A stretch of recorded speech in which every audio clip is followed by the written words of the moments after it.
No matter what the style, the snare drum is the focal point of any drum set. Capturing the snare is the most important aspect of a good drum sound, and perhaps the trickiest. On the stage or in the studio, the snare is usually captured by two mics, one above, one below. Most of the sound comes from the top mic, which is usually a dynamic instrument mic like this ATM 650.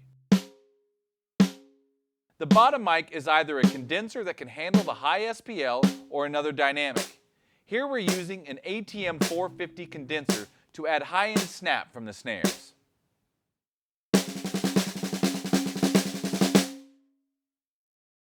Depending on the setup, the snare mic is usually positioned between the hi-hat and the first rack tom. This minimizes bleed while keeping it out of the drummer's way.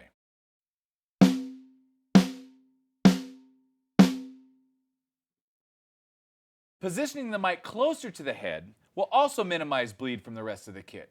As the mic gets close, however, the low-end frequencies will be exaggerated and the drum will sound darker and less open as a result.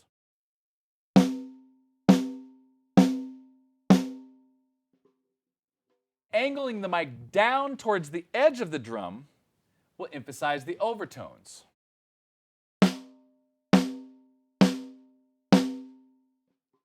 While angling it towards the center of the drum will emphasize the attack. For a drier sound with less ring, move the mic outside of the rim.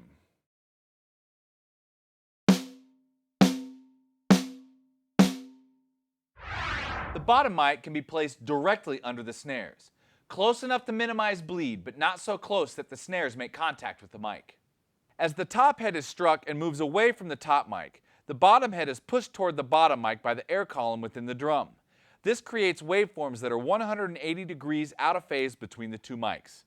For this reason, the bottom mic needs to be flipped out of phase at the preamp. If the mic is a condenser, you'll want the pad engaged. If it features a high-pass filter, you can use this to keep out low-end leakage from the kick drum as well. Adding a little bottom mic can add snap and brightness without needing lots of EQ. If you're recording a style that has a more nuanced approach to the snare, say straight-ahead jazz, then a single condenser on top may be the way to go. Here we have an AE3000. This will give us a brighter, more open snare sound than a dynamic, but with the pad on, can still handle the SPL of a snare drum.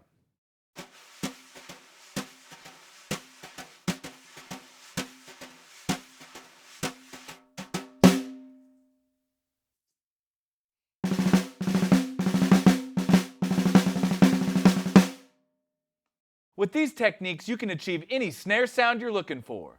On the stage or in the studio, Audio-Technica has you covered.